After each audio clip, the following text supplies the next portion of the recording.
The Arizona sun beat down mercilessly as Eleanor collapsed against the dusty trading post wall, her fingers trembling as she worked the last piece of jewelry from her finger. Her mother's wedding band. 3 days without food, 2 nights sleeping in abandoned barns.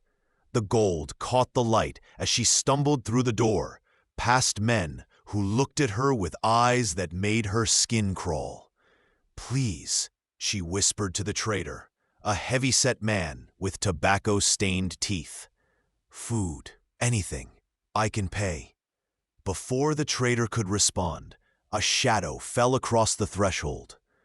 Eleanor turned to see a man who looked carved from the desert itself. Apache, she realized, seeing the traditional clothing mixed with frontier wear. His dark eyes assessed the situation in an instant, moving from her hollow cheeks to the ring clutched in her desperate fingers. Before you continue with Eleanor's story, would you take just a moment to subscribe to our channel and leave a like on this video? Your support truly matters and motivates us to bring you more quality stories like this one. And I'm curious, where are you listening from today? Let me know in the comments. "Keep your gold," the man said, his voice like smoke over stone. His gaze never left Eleanor's face. "The ring stays with you. Come." Eleanor's legs nearly buckled. I can't accept charity." "Not charity. Trade." He gestured to the saddlebag slung over his broad shoulder. "I need cook, someone who knows white man's food for the ranch hands. You need food, safety, fair trade." The trader snorted. "Dakota, you're too soft." "That ring could buy—" "Nothing worth having," Dakota interrupted, his tone carrying an edge that made the trader step back. He looked at Eleanor again, and something in his expression softened. "You're not property to be bought. You're a person who needs help. I'm offering work, nothing more." Eleanor searched his face for deception and found only steady certainty. She nodded, too exhausted to question this strange fortune. Dakota's ranch sat in a valley where Apache land met frontier territory, a place between worlds. The main house was modest but solid, built with both native and settler techniques. As they rode up on his spotted mare, Eleanor noticed the careful way he kept distance between them in the saddle, one arm steadying her without assuming familiarity. "Bunkhouse is there," he pointed to a low building. "You take the guest room in the main house. Door locks from inside." That detail, the lock, made Eleanor's eyes sting with unexpected tears. He'd noticed her fear. The first week passed in a blur of learning. Eleanor cooked for Dakota and his 3 ranch hands, 2 Mexican brothers, and an older white man named Dutch. They treated her with respectful distance, following Dakota's unspoken example. She learned the rhythms of ranch life, the pre-dawn rising, the smell of coffee, strong enough to wake the dead, the way the men came in dusty and exhausted, but still found smiles for her cooking. Dakota himself remained an enigma. He worked harder than any of his hands, his muscular frame moving with efficient grace, whether breaking horses or mending fences. Eleanor found herself watching him through the kitchen window, the way sweat gleamed on his powerful shoulders, the concentration in his dark eyes, the surprising gentleness in his calloused hands when he handled the animals. One evening, as she brought water to the corral, she found him with a skittish mare that had been abused by previous owners. "Easy, girl," he murmured, his voice impossibly soft. "No one here will hurt you. You're safe now." The horse's ears twitched, her trembling gradually subsiding under his patient touch. "You're good with the broken ones," Eleanor said, before she could stop herself. Dakota glanced at her, understanding flickering in his eyes. "The broken ones aren't broken, just hurt. There's a difference. He paused, then added, You learning to ride tomorrow can't live in the West without knowing how to stay in a saddle. The riding lessons became Eleanor's favorite part of each day. Dakota was patient, his instructions clear, his hands steadying her without lingering longer than necessary. But there were moments when he caught her as she slipped, when he adjusted her grip on the reins, that the air between them felt charged, dangerous in a way that had nothing to do with fear. You're a natural, he said one afternoon, genuine pride in his voice. Another week, you'll be racing Dutch. Eleanor laughed, the sound surprising them both. She couldn't remember the last time she'd laughed. I doubt that. But thank you for teaching me. Why were you at that trading post? The question came quietly as they walked the horses back to the stable. You don't have to answer. But I see the way you flinch at loud noises, the way you check every room before entering. Eleanor's hands tightened on the reins. For a long moment, she said nothing. Then, my father sold me, like livestock, to a man 3 times my age who wanted. She couldn't finish. I ran. For 6 weeks, I ran. Dakota stopped walking. When Eleanor looked at him, she saw fury in his eyes, not at her, but for her. He comes here, Dakota said flatly. He doesn't leave. You understand? The absolute certainty in his voice made something tight in Eleanor's chest loosen. She nodded. That night, unable to sleep, Eleanor found Dakota on the porch, staring at the star-scattered sky. Can't sleep? He asked, not looking at her. Too many thoughts. She sat on the step below him, maintaining space. Why did you help me? You don't know me. I could be anyone. I know enough. He was quiet for a moment. My sister. She was sold too when we were young. Traded to a white settler for horses and blankets. His voice held old pain, carefully controlled. I was too small to stop it. By the time I was old enough, strong enough, she was gone. Killed by the man who bought her when she tried to run. Dakota, Eleanor breathed. I made a promise at her grave. Any woman I could help, I would. No one else would be sold. No one else would be property. He finally looked at her, moonlight catching in his dark eyes. You reminded me of her. That same look, like you were drowning but still fighting. Eleanor felt tears track down her cheeks. I'm sorry about your sister. So am I. He reached down, his thumb brushing away one of her tears with heartbreaking gentleness. But I see you fighting every day, getting stronger. That's what she would have wanted. What I want for you. The touch lingered a heartbeat too long. Eleanor's breath caught as Dakota seemed to realize what he'd done and pulled back. Standing abruptly. Should sleep, he said roughly. Long day tomorrow. But Eleanor had seen it. The way his hand had trembled slightly when he touched her. The way his breathing had changed. She wasn't alone in this dangerous, growing feeling. The summer heat intensified, and with it, the awareness between them. Eleanor caught Dakota staring at her more than once, his expression hungry before he'd look away. She was no better, watching him work shirtless in the sun, admiring the play of muscles across his back, the strength in his arms, that she knew could be so gentle. One afternoon, helping him in the barn, Eleanor lost her balance on the loft ladder. Dakota caught her against his chest, his arms wrapping around her protectively. They stood frozen, her hands splayed against his bare skin, his heart thundering beneath her palms. Eleanor, he said, his voice strained. This isn't, I promised you safety. Not what? She challenged, surprising herself with her boldness. Not desire? Not wanting? His jaw clenched. You work for me. You're here because you needed help, not because, what if I want more than safety now?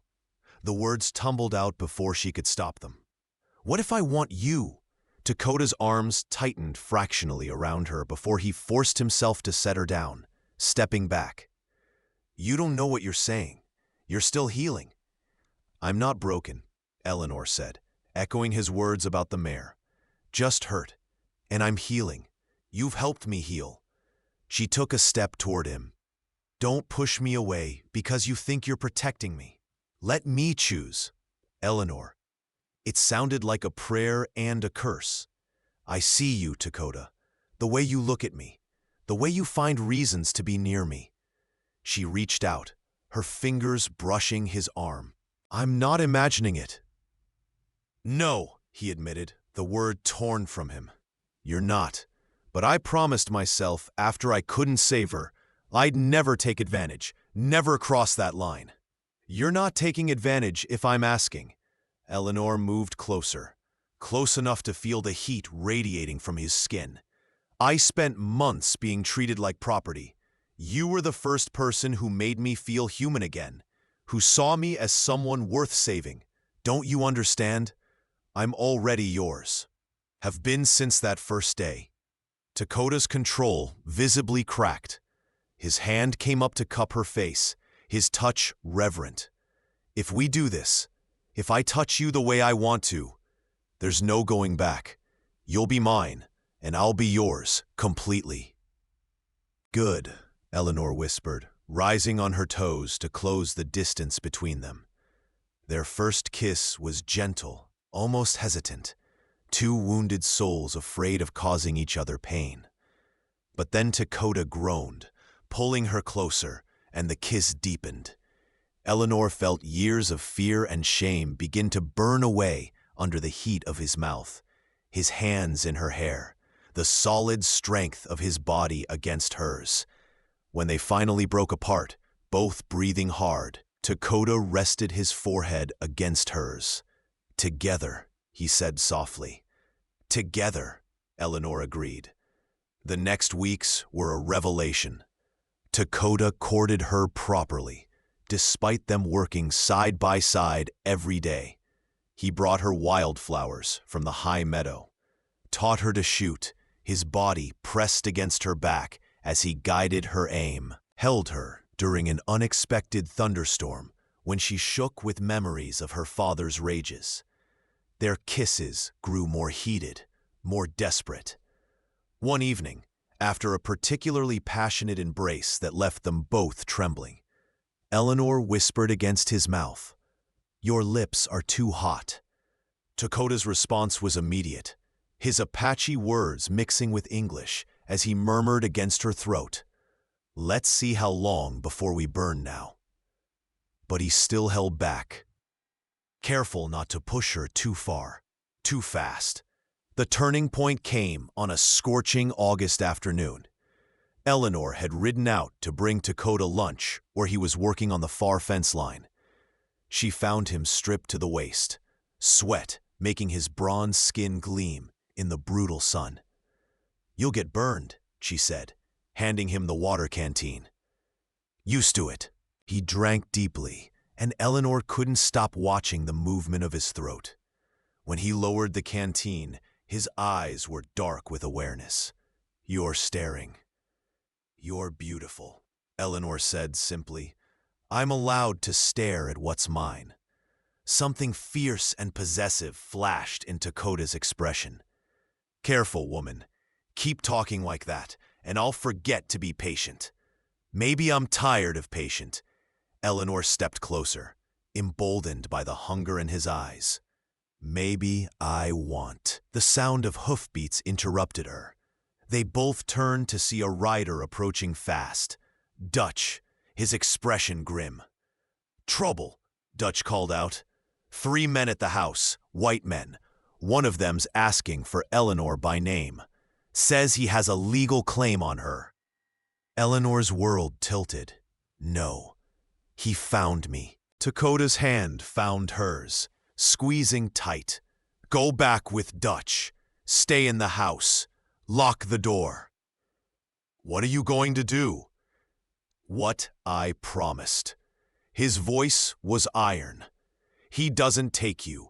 Not today, not ever. When they reached the ranch, Eleanor saw 3 horses tied outside, expensive animals that spoke of wealth. Through the window, she could see the men. Her father, the man she'd been sold to, and a hired gun. Dakota dismounted, his movements deliberate and calm. Eleanor recognized the danger in that calm. He was like the mare before she struck, all coiled violence beneath a placid surface. "You must be the savage," her father sneered as Dakota approached. Jeremiah Blackwell was a round man in expensive clothes, his face red from sun and drink. "Hand over my daughter. You got no legal right to keep her. She's not property to be kept or given," Dakota said evenly. "She stays because she chooses to. She's my daughter. Signed contract says she's to marry Mr. Thornton here." He gestured to the older man beside him, a skeletal figure with cruel eyes. "That's legal and binding." "Not if she didn't sign willingly," Dakota countered. "And forced contracts aren't worth the paper they're written on." Thornton stepped forward, his hand resting on his pistol. "Listen, Indian, you've had your fun with my property. Now hand her over, and we'll forget you ever touched what's mine." The insult hung in the air like gunsmoke. Eleanor saw Dakota's hand flex, but his voice remained steady. "Last chance. Right away. Don't come back." "Or what?" Her father laughed. "You'll scalp us? This is white man's country now, savage. You got no rights here." "Maybe not," Dutch said, stepping out of the bunkhouse with a rifle. The Mexican brothers emerged too, armed. "But we do, and we stand with Dakota. You got no claim here." The hired gun's hand moved toward his weapon. Everything happened fast. Dakota was faster. His knife appeared as if from nowhere, embedding itself in the wooden post, inches from the gunman's hand before he could clear leather. "Next one goes between your eyes," Dakota said, his voice arctic. "I spent 10 years tracking Apache raiders. You think I can't put steel through a man's skull at 20 paces? The gunman paled, stepping back. But Blackwell wasn't done. "Eleanor," he roared, "get out here now. You're still my daughter, and you'll do as I say." Eleanor, watching from the window, felt old fears rise up. The sound of her father's voice had controlled her for 20 years. Her body wanted to obey, to submit. Then she felt it, the lock on the door, the one Dakota had pointed out her first day, the lock that said she had the power to keep people out, to keep herself safe. She wasn't that frightened girl anymore. Eleanor opened the door, not because her father commanded it, but because she chose to. She walked out onto the porch, standing tall. "I'm not going with you," she said clearly. "I'm not your property. I'm not anyone's property. You ungrateful." Her father started toward her. Dakota moved between them so fast it was like he'd materialized from air. "Touch her, and you don't leave here breathing." Something in his eyes must have convinced Blackwell, because he stopped. "You'll regret this, girl. Both of you will." "The only thing I regret," Eleanor said, "is not running sooner." Thornton drew himself up. "This isn't over. I have legal documents." "Burn them," Eleanor interrupted. "I'll die before I belong to you." "That can be arranged," Thornton said, coldly. The hired gun made his move then, going for his weapon despite Dakota's warning. But he'd underestimated both Dakota's speed and Eleanor's growth. She'd been practicing with the rifle Dakota gave her, and her shot took the gun from the hired man's hand before he could fire, the weapon spinning away across the dirt. "I believe the lady said no," Eleanor said, the rifle steady in her hands. She met her father's eyes. "You taught me to be obedient. He taught me to be strong. I choose strong. For a long moment, no one moved. Then Blackwell seemed to deflate, seeing the determined woman his daughter had become, someone he didn't recognize and couldn't control. "You'll get nothing from me," he spat. "No inheritance, no family name. I don't want anything from you," Eleanor said simply, "except your absence." The three men mounted their horses, defeated. As they rode away, Thornton called back, "You haven't seen the last of us, Indian. No one makes a fool of me." As the dust settled, Eleanor began to shake. The adrenaline drained away, leaving her trembling. Dakota caught her as her knees buckled, scooping her up and carrying her inside. He set her gently on the settee, kneeling before her. "You were magnificent." "I was terrified," Eleanor admitted, her voice breaking. "But I couldn't let them take me back. Couldn't leave you." "You won't have to." Dakota took her hands. "But Eleanor, they'll come back, probably with more men. I can't promise." "Stop," she interrupted. "Stop trying to protect me from choices. I know the risk. I'm staying. With you. Whatever comes." Dakota's expression softened with something that looked like awe. "When did you get so brave?" "You showed me how." Eleanor cupped his face. "You saw me as worth saving. Now I see it too." The kiss that followed was different from all the others. Deeper, more desperate, filled with the knowledge of how close they'd come to losing each other. When they broke apart, Dakota stood, pulling Eleanor to her feet. "Marry me," he said without preamble. "Not because you need protection, not because you work for me, because I love you, because I can't imagine breathing without you." Eleanor's eyes filled with tears. "Yes, yes, absolutely yes." "Tomorrow," Dakota said, "we ride to town, find a preacher, make it legal before they can come back with more men and documents." His expression turned fierce. "Let them try to claim my wife." The next morning, they rode out at dawn. Dutch and the brothers stayed to guard the ranch. The small frontier town had a circuit preacher who asked no questions when Dakota and Eleanor appeared, requesting immediate marriage. The ceremony was simple. No fancy dress, no guests, just two souls finding each other in the wilderness. When the preacher said the words, when Dakota slipped a silver band onto Eleanor's finger, a band he'd been secretly crafting for weeks, Eleanor felt the last chains of her past fall away. "You may kiss your bride," the preacher said. Dakota did, thoroughly and possessively, until the preacher cleared his throat awkwardly. "Together," Dakota whispered against her lips. "Together," Eleanor agreed. They made it back to the ranch by evening. Dutch and the brothers had prepared a simple celebration, wildflowers decorating the main house, a special meal, even a makeshift cake. "Boss man's been half crazy waiting for you," Dutch said with a grin. "Never seen Dakota nervous before." "Wasn't nervous," Dakota protested. "We're too," the Mexican brothers chorused. "Checked the horizon 17 times. Eleanor laughed, leaning into her husband's side. "My husband," she thought, marveling at how right it felt. That night, alone in the room that was now theirs, Dakota was suddenly hesitant. "We can wait," he said softly. "I know you've been through." Eleanor silenced him with a kiss. "I don't want to wait. I want you, all of you, tonight." "I'll be gentle," Dakota promised, his hands trembling slightly as he reached for her.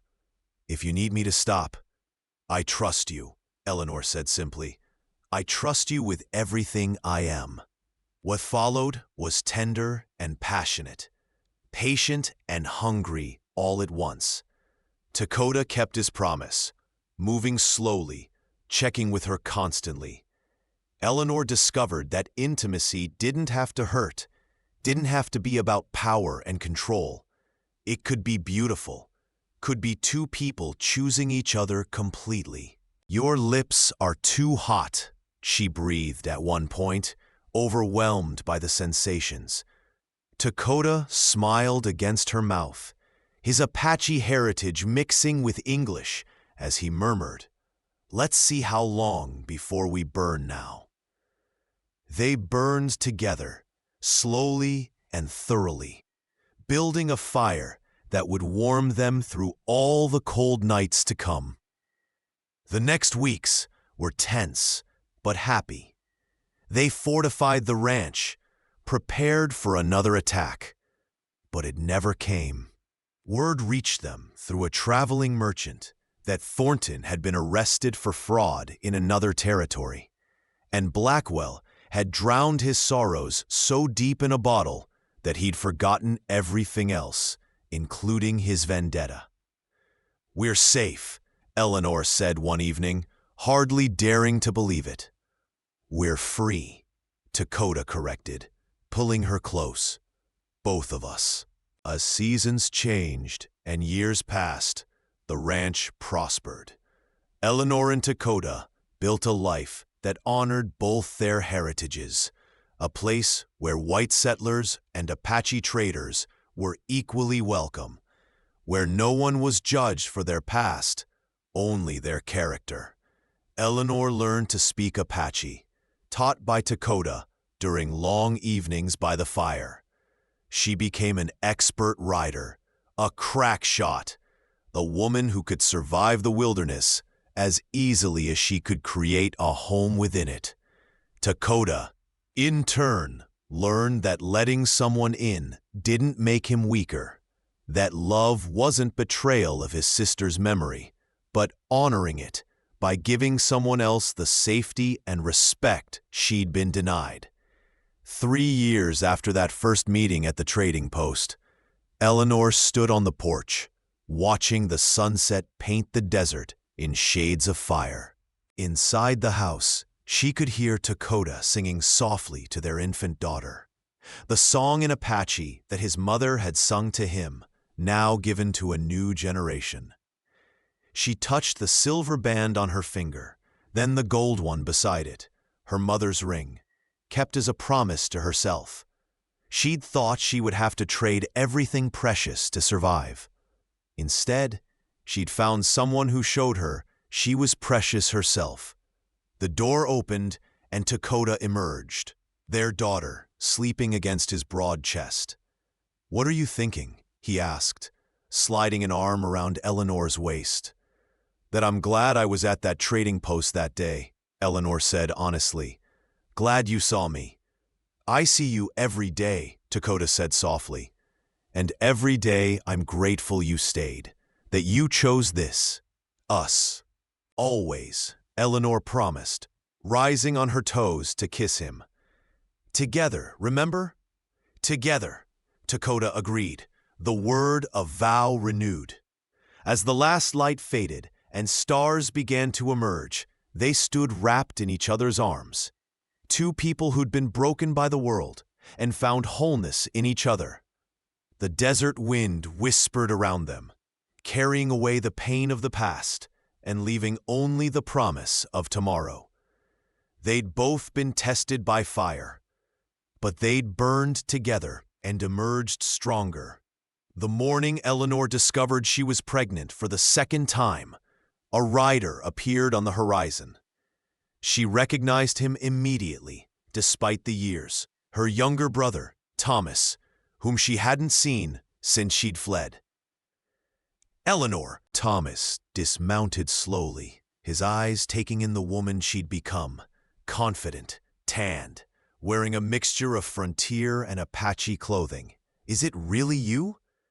"Thomas," Eleanor's voice caught. She'd thought she'd never see her family again. "What are you doing here?" "Father's dead." Thomas removed his hat, turning it in his hands. "Drank himself to death 6 months ago. Before he died, he told me what he did to you. The contract, selling you. Tears filled his eyes. Eleanor, I didn't know. I was away at school. If I'd known, it's all right, Eleanor said softly, though the words about her father stirred complicated feelings. Dakota emerged from the barn, his daughter riding on his shoulders. He assessed Thomas quickly, protectively moving closer to Eleanor. This is my brother, Thomas, Eleanor explained. Thomas, this is my husband, Dakota, and our daughter, Sarah. Thomas's eyes widened, taking in the mixed family. To Eleanor's relief, she saw no judgment, only wonder. You look happy, Eleanor. Truly happy. I am. Eleanor reached for Dakota's hand. Happier than I ever thought possible. There's more, Thomas said carefully. Father's estate. You're entitled to half. It's substantial. Enough to expand this ranch, buy more land, secure your future. He pulled papers from his saddlebag. I've been searching for you for months to tell you. It's yours by right. Eleanor looked at Dakota, who squeezed her hand. The choice was hers. Come inside, she said finally. Stay a few days. Let me show you the life I've built. Then we'll talk about the money. Over the following days, Thomas saw how Eleanor had transformed. She could outride most men, spoke fluent Apache, ran the ranch's business with sharp intelligence. He watched Dakota with her, the tender way he touched her, the respect in every interaction, the absolute devotion in his eyes. He loves you, Thomas said one evening as they sat on the porch. Really loves you. I know. Eleanor smiled, watching Dakota teach Sarah to track rabbit prints in the dirt. He saved me, Thomas, not just from Father and Thornton, but from believing I was worthless. He saw me as a person worth fighting for. What will you do with the inheritance? She looked at her brother. What father used to hurt people, I'll use to help them. Thomas smiled. That sounds perfect. Very you. When Thomas left a week later, he did so with promises to return, to be part of Sarah's life, to help manage the legal aspects of Eleanor's inheritance. The rift in Eleanor's family had begun to heal, though the scars would always remain. The money transformed the ranch. They purchased 3,000 acres, ensuring the land would stay wild and protected. They built additional cabins for workers, a proper schoolhouse for the growing community of families settling nearby. Eleanor hired people others wouldn't. Former outlaws trying to reform, women fleeing bad situations, even a few Apache families displaced by the reservation system. You're building something important, Dakota told her one night as they reviewed plans for expansion. A place where people can be free. We're building it, Eleanor corrected. Together, remember? 5 years after Thomas's visit, the ranch had become a small community, 30 families living and working together, a true blending of cultures and backgrounds. Eleanor ran the business side with natural skill, while Dakota managed the land and livestock. Their daughter Sarah, now 6, was a wild thing, who spoke both English and Apache fluently, equally comfortable in buckskins or calico dresses. Their son, born during the second year of expansion, was named Daniel after Dakota's father. He was quieter than his sister, content to follow Dakota everywhere, learning to read tracks and understand the language of the land.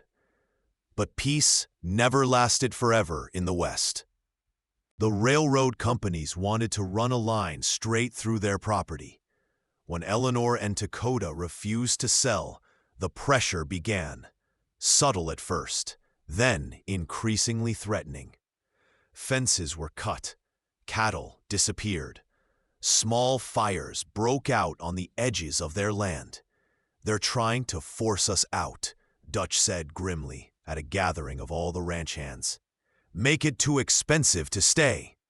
We don't leave, Dakota said flatly. This land is protected for everyone here. Eleanor stood beside him. Agreed, we fight. Legally first, but we protect what's ours. The legal battle lasted months.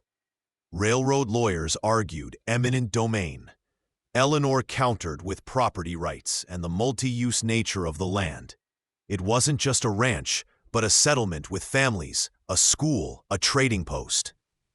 She'd learned a lot about law from Thomas, who served as their attorney. The turning point came when a railroad enforcer made a critical mistake. He tried to intimidate Eleanor while she was alone at the trading post in town. "You're that squaw lover's wife, ain't you?" He'd had too much whiskey, his words slurring. "Think you're better than us? Living with savages?" Eleanor met his eyes calmly. Years of survival had taught her when to fight and when to wait. "I think I'm a landowner with legal rights. What I think of you isn't relevant." He grabbed her arm. "Maybe you need reminding of your place, woman." Before Eleanor could react, Dakota was there, moving so fast the drunk man didn't see him coming. Dakota's hand closed around the enforcer's wrist, squeezing until the man yelped and released Eleanor. "Touch my wife again," Dakota said, very quietly, "and I'll take more than your hand." The enforcer stumbled back, suddenly sober enough to recognize genuine danger. "The railroad will hear about this. You threatened me." "No," said the sheriff, who'd witnessed everything from across the street. "I saw a man defend his wife from assault. Railroad might want to rethink sending drunk enforcers to threaten respectable women." The sheriff, an older man who'd watched Eleanor and Dakota build their community, nodded at them. "Get on home, you two. I'll handle this fool."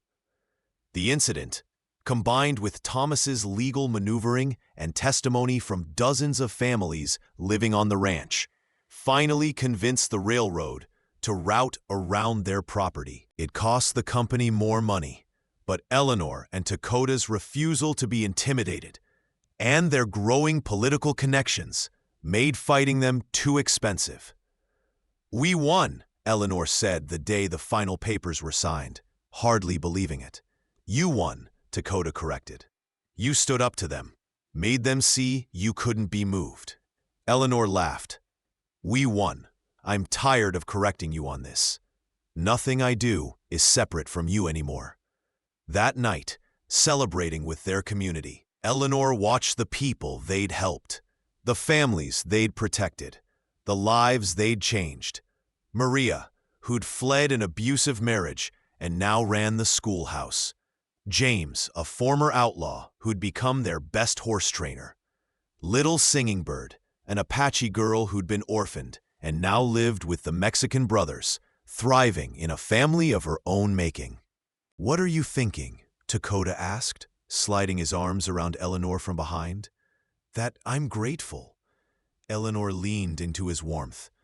"That day at the trading post, I thought my life was ending. I was ready to trade away the last piece of my mother I had left just to survive another day. And now? Now I have everything." She turned in his arms. "A home, a family, a purpose. You." She kissed him softly. "I never imagined I could have this much happiness." "You deserve it," Dakota said fiercely. "Every bit of it." "So do you." Eleanor cupped his face. "You carry so much guilt about your sister. But Dakota, look at what you've built. Look at all these people you've helped. She'd be proud." Dakota's eyes grew bright with unshed tears. "I think about her every day. Wonder what she'd be like now. What kind of life she'd have if she'd been free." "She'd be like the women here," Eleanor said softly.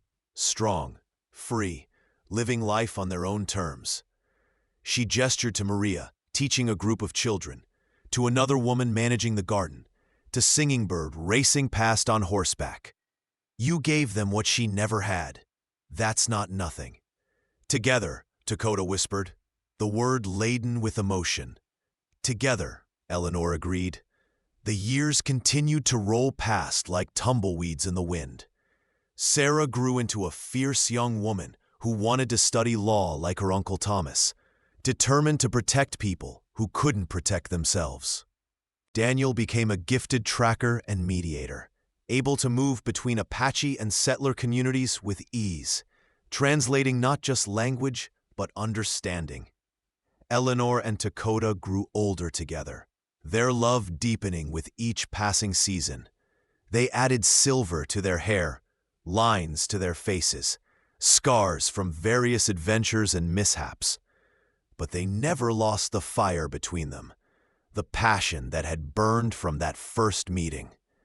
On their 20th anniversary, Dakota surprised Eleanor with a gift. He led her blindfolded up into the high meadow where he'd first picked wildflowers for her. When he removed the blindfold, Eleanor gasped. He'd built a small cabin there, just one room, beautifully crafted, with windows facing the sunset. Our place, he explained, away from the ranch, from the responsibilities. Somewhere we can go to just be us. Like when we were first married. Eleanor's eyes filled with tears. It's perfect. You're perfect, Dakota corrected, pulling her close. 20 years, and I still can't believe you chose me. I'd choose you again, Eleanor said fiercely. Every day, every moment. You're the best decision I ever made. They christened the cabin that night, making love with the same passion as newlyweds, but the deep knowledge of long partnership. Afterward, lying tangled together, watching stars through the window, Eleanor traced the scars on Dakota's chest. Each one she knew the story of. Your lips are too hot, she teased, echoing their first passionate encounter all those years ago. Dakota smiled, that rare, brilliant smile he reserved only for her. In Apache, then English, he replied exactly as he had then. Let's see how long before we burn now. They burned together still, after 20 years, and would continue burning together for all the years to come. One autumn morning, when Eleanor was in her early 50s, she woke to find Dakota already dressed, staring out the window with an expression she couldn't read. What is it? She asked, joining him. Riders, coming from Apache territory. His voice was neutral, but she heard the tension underneath. Traditional clothing. This is official. Eleanor's heart quickened. Dakota had maintained relationships with his Apache relatives, but official visits were rare and usually significant. The delegation consisted of 5 riders, led by an older woman whose bearing spoke of authority. Dakota went out to meet them, Eleanor at his side as always. The woman spoke in Apache, her words flowing rapidly. Eleanor understood enough to catch the key points: recognition, leadership, return. When the conversation ended, the delegation rode away. Dakota stood silent for a long moment. They want me to return, he said finally, to take a position as liaison between the Apache Nation and the territorial government.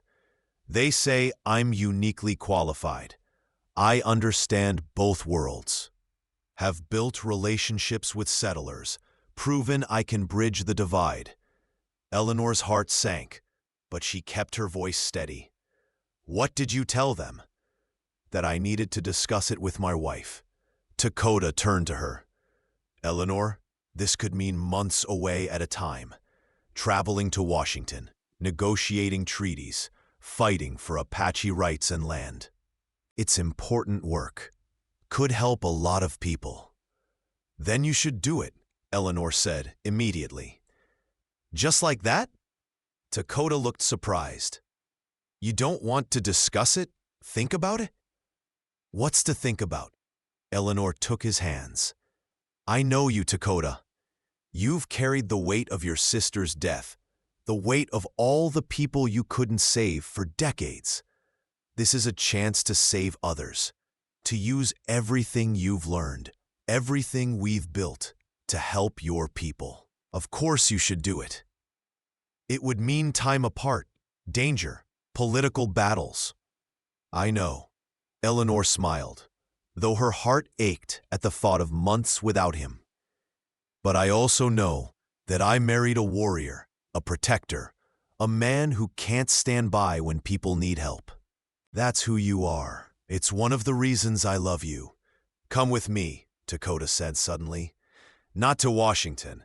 That would be too dangerous, too political. But to the reservation. Help me. You understand what these people need. You've built a community that proves different cultures can coexist. We could do this together. Together, Eleanor repeated, the word that had defined their marriage. Always together. They spent the next decade traveling between the ranch, which Sarah now largely managed, and Apache territory, working to negotiate fair treaties, establish schools, and protect tribal lands from encroachment. It was exhausting, often frustrating work. Politicians lied. Settlers pushed boundaries. But Eleanor and Dakota fought every battle side by side, their partnership stronger than ever. Eleanor learned to navigate Washington politics as skillfully as she'd learned to survive the frontier. She spoke at congressional hearings, wrote letters to newspapers, hosted dinners where she charmed and maneuvered politicians into supporting Apache causes. Her status as a white woman married to an Apache man made her an oddity, but she used that attention strategically. Dakota was the strong, silent counterpoint. His very presence a reminder that Apache people were not the savages portrayed in dime novels, but human beings with cultures, rights, and dignity.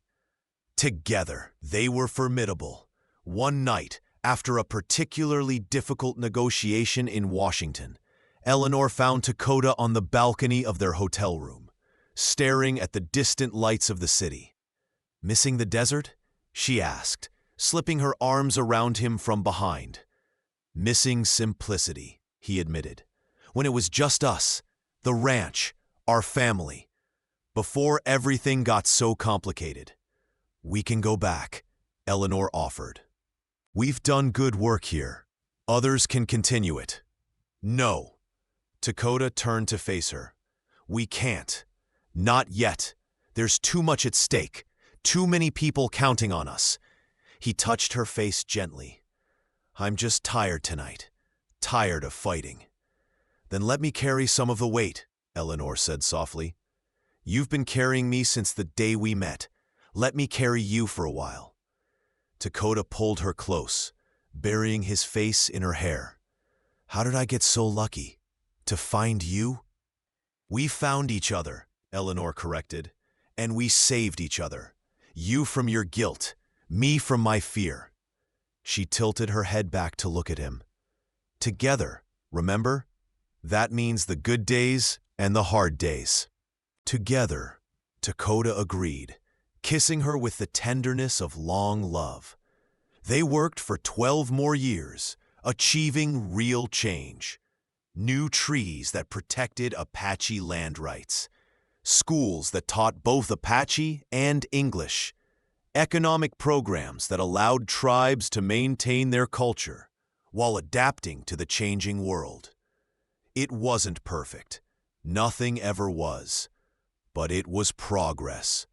Finally, at 65 and 63 respectively, Eleanor and Dakota decided it was time to return to the ranch permanently. They'd done what they could. It was time to let the next generation carry the fight forward. The day they returned home for good, their children and grandchildren gathered to welcome them. Sarah, now a respected lawyer with her own practice, her Uncle Thomas's protege. Daniel, running a network of trading posts that employed both settlers and Apache. And their grandchildren. A dozen beautiful, wild, mixed-blood children who belonged to both worlds and would shape the future. "We're home," Eleanor said, standing on the porch she'd first stood on 45 years earlier. "We're home," Dakota agreed, his arm around her shoulders. That night, they returned to their cabin in the high meadow. It had become tradition. On important occasions, they'd retreat there, remembering who they'd been when it all began. "I was thinking," Eleanor said as they lay in bed, the familiar sounds of the desert night around them, "about that girl at the trading post, how desperate she was, how ready to give up her mother's ring just to survive." "She was brave," Dakota said, "braver than she knew. She was terrified," Eleanor corrected. "But then this impossible man appeared and told her she was worth more than gold, that she didn't have to trade herself for safety." "Best decision I ever made," Dakota murmured, "bringing you home." "Best decision I ever made was staying." Eleanor propped herself up to look at him in the moonlight. His face was lined now, his hair silver, but she still saw the strong, protective warrior who'd saved her. "Do you know what I realized? You didn't just save my life that day. You gave me a life worth living. You gave me the same," Dakota said softly. "I was so focused on guilt, on making up for failing my sister, I'd forgotten how to actually live. You reminded me." His hand came up to cup her face. "Every day with you has been a gift.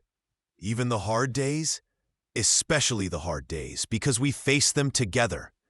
Eleanor leaned down to kiss him, putting 45 years of love into it. When they broke apart, she whispered against his lips, "Your lips are too hot." Dakota's laugh was warm and familiar. In Apache, then English, he gave the response that had become their private promise. "Let's see how long before we burn now." They were older now, their passion tempered by age, but no less intense. They made love slowly, savoring each touch, each kiss, each moment. This was the fire that had sustained them through decades, not always blazing, but always burning, constant and warm. Afterward, Eleanor traced patterns on Dakota's chest, following the familiar map of his body. "Thank you," she said softly. "For what?" "For seeing me, for choosing me, for loving me when I didn't believe I was worth loving." Tears slipped down her cheeks. "For every day, every moment, every choice that brought us here." "Eleanor," Dakota said, his own voice thick with emotion, "you gave me everything. A home, a family, a purpose beyond revenge and guilt. You took a broken warrior and made him whole." "We healed each other," Eleanor said. "That's what love does. Real love." They fell asleep wrapped in each other's arms, as they had for 45 years. Two people who'd been broken by life and found wholeness in each other, who'd burned together and emerged stronger. As the desert night deepened and stars wheeled overhead, the cabin in the high meadow held them safe. Two souls who'd found each other in the wilderness and built something beautiful, something lasting, something true. Together, just as they'd always been, just as they'd always be. Thank you so much for listening to this story.